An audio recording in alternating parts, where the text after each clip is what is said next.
Next thing in here is we're going to enter is this basis and dimension. And this section, whole section, is devoted to theoretical justification of this basis. It's very weakly appreciated by students because who cares about this thing? All I want is I want to compute the dimension, I want to compute the basis. I'm not interested in basis exist and dimension is well defined and none of those.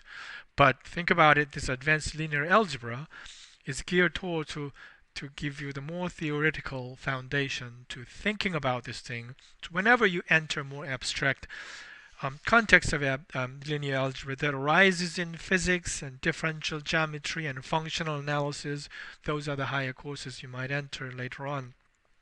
These things are a big deal. Theoretically understanding is a big deal. All right.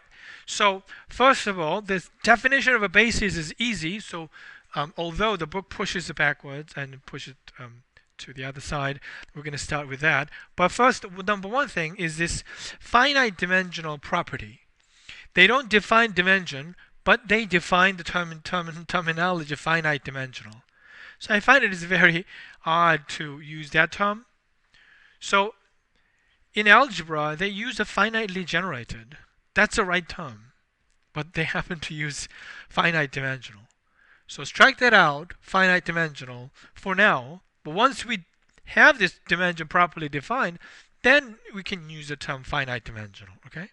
So let me correct it at this stage. One definition is V is finitely generated. And at the beginning of the book, it says finite dimensional. So who remembers the definition of V being finite dimensional or finitely generated? If V is span of finite number of vectors. That's all I have. So finite number of vectors, so the V1, Vn. And at this stage, we don't require this thing being independent or not. So I'm going to write it independent or not. Doesn't matter. All we want is these n vectors, linear combination will reach every vector in the world. And also I'm going to use this notation. I think it's a common notation, span of this list S. S is not a set. S is a list. What's the difference? It allows repeat, right? Who would do that? But it just notation-wise allowed it. Why would you repeat it? But it allows it in here. That's finitely generated. Infinitely generated. What's the definition of infinitely generated?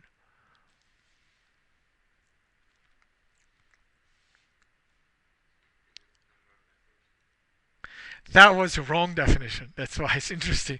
Maybe it's infinitely generated, but maybe the clever guy come up with a finitely set of it.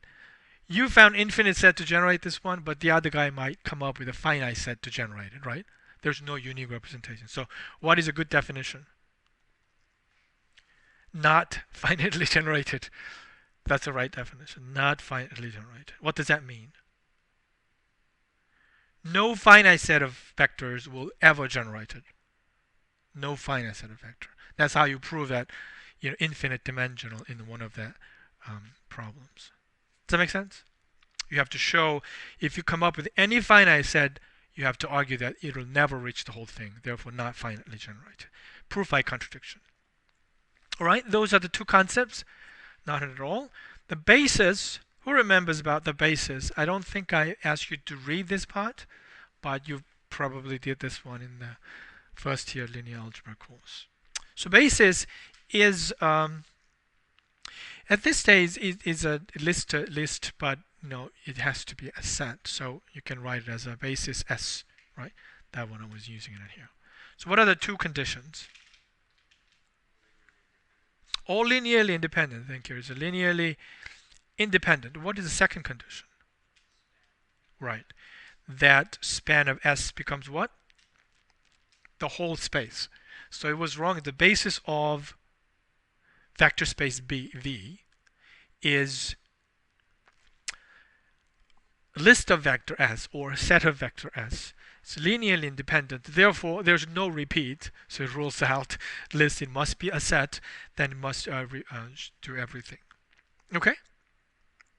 All right. Next thing that we want to talk about is this number of elements in that S. If it is a finite, it seems like it is unique. This phenomenon is called the dimension. Right? Basis does not require anything. As long as you have the set linearly independent generate everything is called a basis. Now, you can come up with one base and the other person come up with a different basis, right? And if you count the number of elements in there, and it turns out all the same. That is called a dimension, and most of this part is to prove that number is unique in any part. That's what we're showing. All right, so here's a statement. How about this one? Idea about the dimension is the following statement. Span of V1 through Vn is the same space, the span of W1 through Wm. And I'm requiring these things linearly independent, and that one as well, right? Then what is the conclusion? Same number, n equals m. That's what we have to prove, right? But let me put this question in here to remind you of that. We don't know yet, and we're about to prove it. And they're introducing fundamental statement there that geared toward to that. And this is a wonderful section that you watch out your circular reasoning. And there are lots of theorems out there, and this one is kind of sits at the bottom of it. And you can't overuse all the fancy theorem to prove this thing in there. So what is the statement that they're introducing this? So I'm going to write it down here in this form. The V is a vector space span over V1 through Vn, right? So this part, independent or not, doesn't matter. They're independent or not. And then inside there's a subset, but because of its span is already subspace, there's W1 through Wm, if that's the situation. But this one we require, this is linearly independent. Okay? The conclusion they're drawing here is that n must be greater than or equal to m. So this, using this result, and we can show that and all the other things. All right? So we're going to push that, understanding this theorem, we're going to push that towards the end. And if you analyze your thought process to understand this one, you can see that you shouldn't rely on some of the intuition you built on in the first year in the algebra course. So we're going to push that to the later. As a corollary is that if I have that situation that we're looking at here, right? Span over V1 through Vn is actually equal to the span of W1 through Wm, right? You recognize this equal symbol as a particular situation of it being a subset, right? If A is a subset of B, that includes the possibilities A is equal to B. And they use the term proper subset if it's really different and it's sitting inside, right? But if they just say subset, it includes the possibility that they're equal to each other. And I put carefully his equal symbol, but if you don't see the equal symbol, that still includes the possibility of being equal to each other. And if they wanted to really would say that this will really mean it's different, but if you don't see that, and you have to, without an equal symbol, you have to include the possibility of they being equal. Now, we're looking at this situation, and this is linearly independent both way, right? Linearly independent both way. And using that independent, linearly independent, both things, and you can use this theorem to conclude n equals m, don't you think? How do you do that? You can look at this span included in there, but you can look at this span included in there. Both way, this one is linearly independent. We have that condition. Therefore, n is greater than or equal to m. M is greater than or equal to n. Therefore, n is equal to m, right? So that notion is relying on this fundamental result, correct?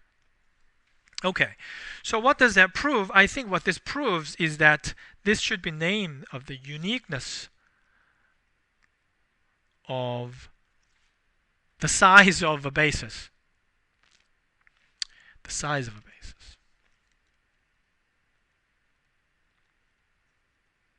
Does that make sense? The title of this corollary must be the uniqueness of the size of a base. You cannot come up with one base with the 3 elements and another base with the 4 elements. That number must be always the same, however you look at it. So that's the uniqueness. And the next thing I should throw in here is along the side line of, basis, is the existence. It's not really the corollary, I think. It has nothing with that previous theorem, I don't think. So I'm going to just name it alongside with the uniqueness theorem. Just going to name that existence theorem. Existence of basis of a finitely generated, usually abbreviated by FG, but a finitely generated vector space B. This is a silly statement. Of course it exists, but if you a little bit more carefully think about it logically, this existence and uniqueness have to be carefully logically argued, and you will see that a lot in higher mathematics. All right, so I already explained pretty much completely uniqueness of the size of the bases. You agree? I explained the uniqueness of the size of the bases, relying on that previous theorem, right? How about existence of a basis in here? That means if you have a finitely generated vector space, there is a basis that span all that. That's what you have to argue. Okay?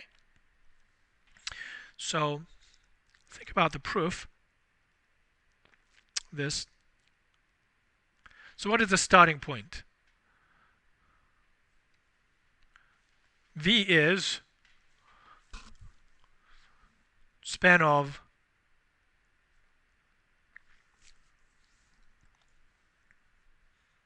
some sort of vector sets, right? So it's V1, V2. Since we're trying to prove a basis exists, right? And I can use that fact.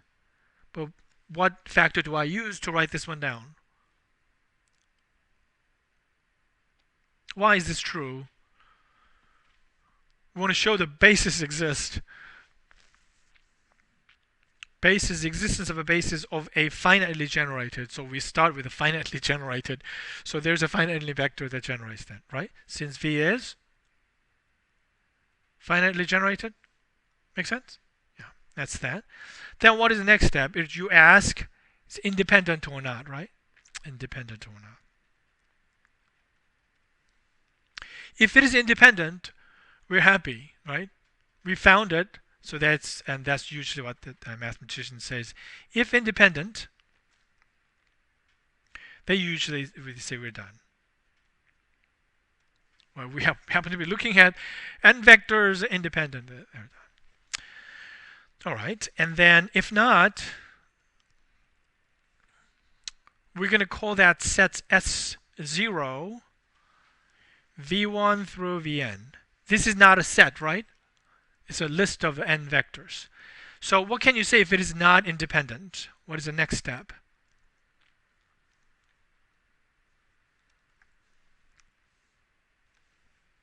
If it is not independent, one of the vector is going to be written in terms of the other, right? Okay? So here I don't think there's any problem with, okay, we're going to find, because it's dependent, there must be a vector, right? That is generated by in terms of the other. So we're going to toss that out. But when you argue, if you're being more specific as possible, it's always better. But in many mathematics textbook, whenever it's not necessary, they don't do that. But in my philosophy, it's better. Help to a student understand it algorithmic wise. That's where modern mathematics is going. Not too abstract, it has to be algorithmic wise. So we're going to be very specific about which vector we're going to toss it out. Not saying that there exists, therefore tossing out. This is the philosophy behind the axiom of choice. So it goes like this. V1, if it is a 0, then you know you can toss that out, right? If it is not 0, and you look at V1 and V2, see, V2 is generated by the other vectors, V1. Or you look at V3, see if that V3 is generated by the other vectors and things like that. So the first time you encounter, because it's enumerated nicely, going through 1 through n, you go through that one at a time. You pick up the first time you encounter and you toss that out.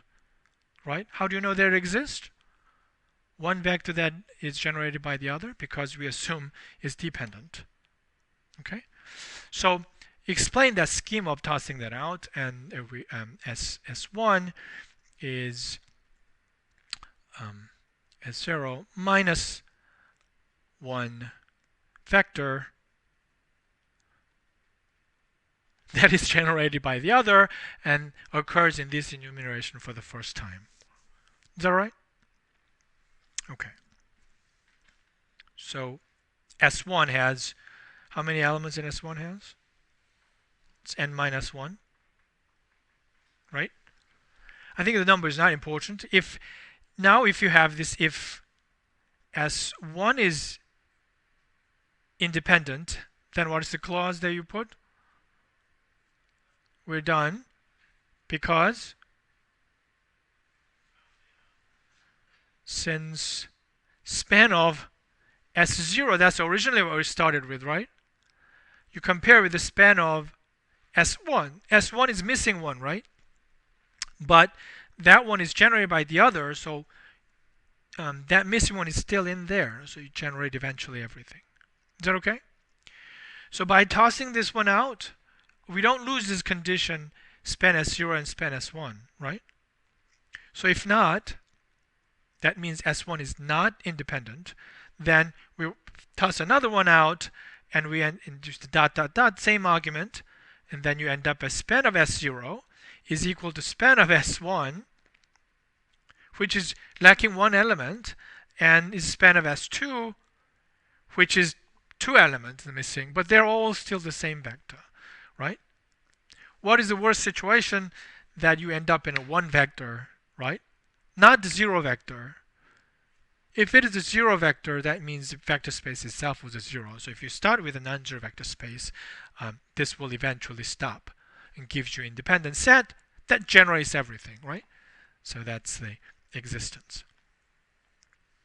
Sorry that I said this thing is not correctly written down and things. So let me close like this. Eventually terminates. And what is that? Why is the good reason eventually terminates?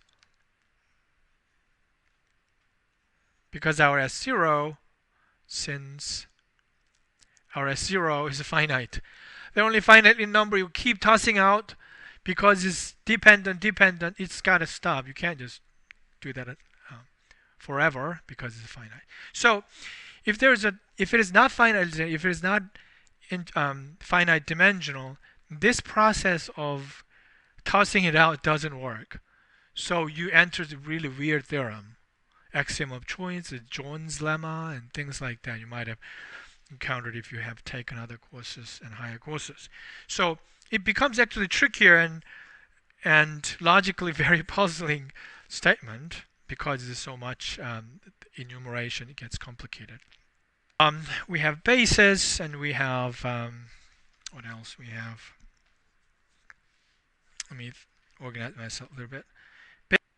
What does that define then? We have basis definition, no question about that definition. We show that it exists always if it is finitely generated vector space, and its size is always the same. So what is that size called? The number of elements in a basis of what kind of vector space? Finitely generated vector space is called what? Vector space V is called the dimension of the vector space. Is that right? Yeah, dimension of the vector space. So it doesn't matter which basis you look at, they have the same number. That common number is called dimension. All right? Rank is not a term about the vector space. Rank is a term about a map between the vector space.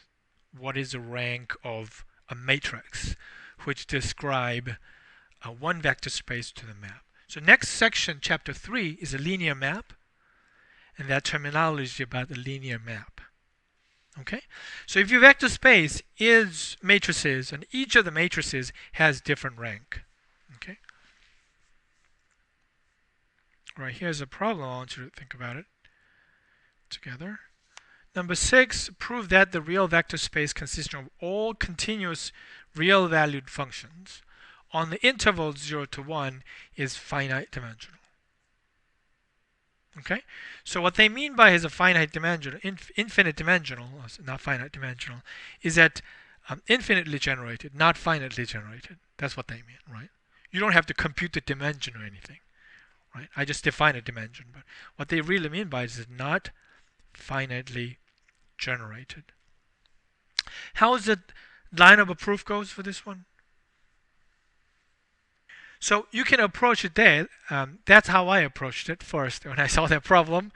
And it got down, well, I managed to finish it, but it requires a lot of manipulation. Okay? So I'm going to look at this. It's just tricky part. And the book solution is a good one, and it really utilizes the theorem that we just went through. Okay? Again, if you write down any finitely many continuous function will generate everything. So I have no idea about how those finitely generated functions look like, right? From there, I have to pull out the structure. That's a lot of work. Instead, they're looking at very structured function and use that theorem that we had it before, which is, where's that theorem in here, right? We're looking at this type of thing, right? Suppose it's finitely generated, correct? And then we're looking at different vectors sitting inside continuous function, try to violate this thing. If it is a finitely generated function, and we can come up with a function, they're linearly independent, but this one is a lot bigger than n. If it is a finitely generated, it's going to look like this.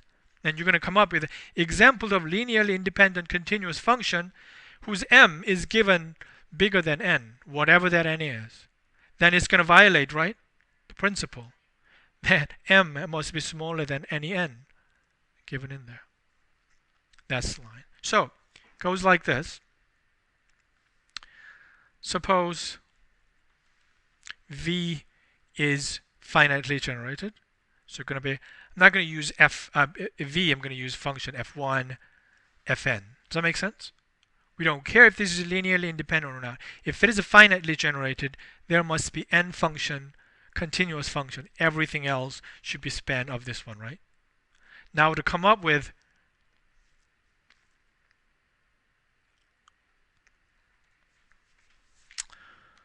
n plus 1 functions, right?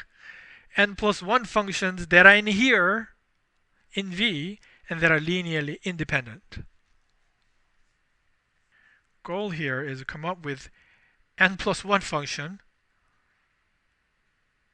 continuous. This continuous is misleading because it's so vast pool of things. And what other condition we have to put to contradict something? We want to find n plus 1 functions continuous. And what other conditions? What's that? Linearly independent. That's right. Then that theorem will be violated. Therefore, it can't happen. So out of this nothing is this out of nowhere. How are you going to find this n plus 1 continuous functions? What is a good example of continuous functions? Something that we've been looking at it a lot. Polynomials, right? So what are the polynomials? 1 is a polynomial, right? X is a polynomial. X to the first, second is a polynomial, right? All that to the x to the n plus 1. Not actually n plus 1. I realize it. X to the n is already n plus 1 functions, right? Okay. So how do you know these are linearly independent? That's actually difficult to show. But you know that if you write it down, it's difficult to argue rigorously.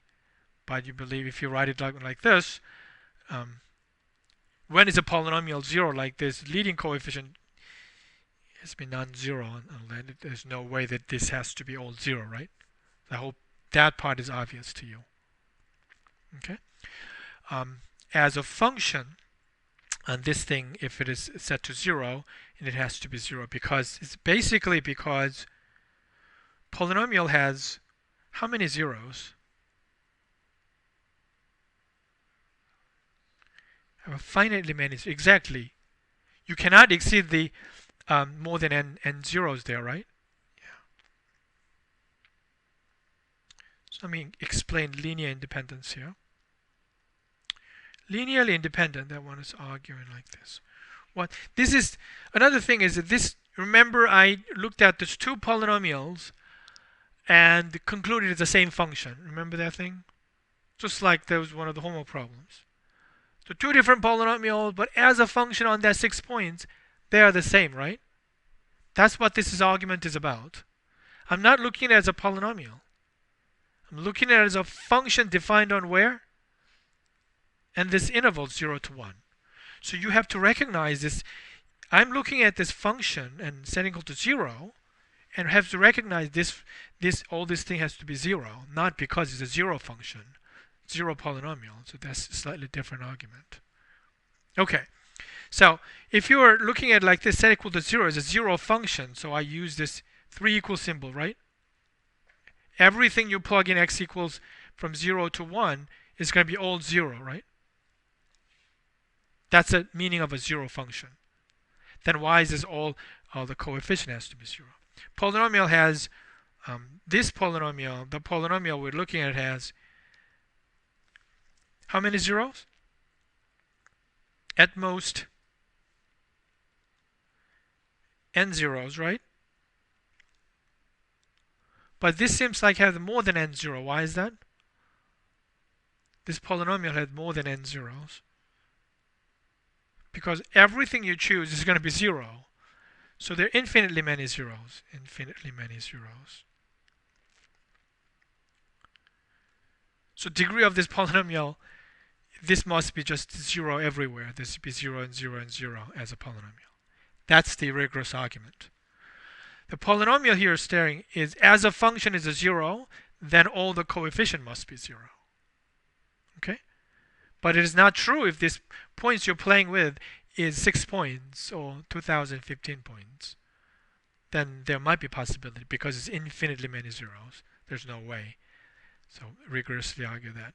All these AKs must be 0, right? So linearly independent. So what is the rest of the argument?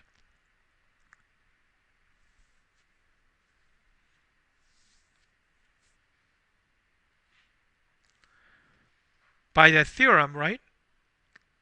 By the theorem, we have a V that is a span of n vectors, which is containing all this continuous function, 1 and x, all that to n plus n up to here. Then by theorem, this n must be greater than or equal to number of generator here, which is n plus 1, right? So that's a contradiction. There's 1 and n and 0, one more. Therefore, that's not finitely generated. Okay, that must be the structure of the logic. So here's roughly how the proof of that theorem goes.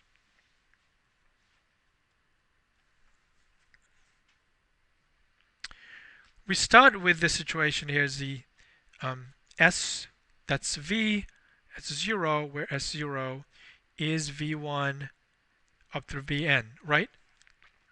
We're looking at this generator, and then we have also span of W1, W2, all the way up to different number Wm that also generate V, right?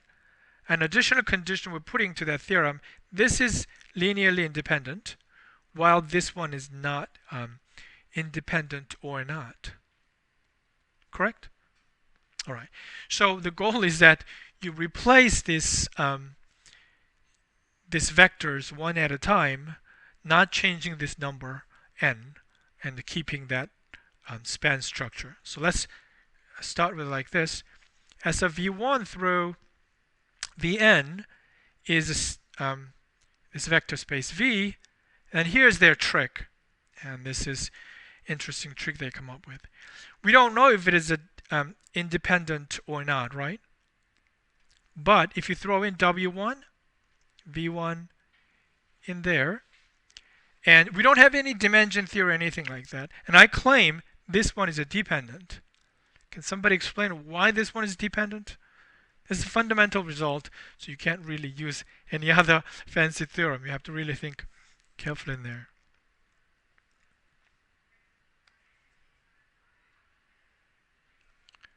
Here's why. The W1 is generated by this V1, Vn. Is that right? Because V1 through Vn generates everything. So W1 is generated by V1 through Vn, right? If one of the elements in the list is generated by the others, then it's a dependent. Okay? Then next thing they do is that going through the one at a time, is V1 generated by W1? Is V2 generated by W? If it is a dependent, one of the things is going to be generated, and go through and figure out the earliest one that is generated by the W1, right? Let's say V1 is, you ask this question, V1 is generated by W1?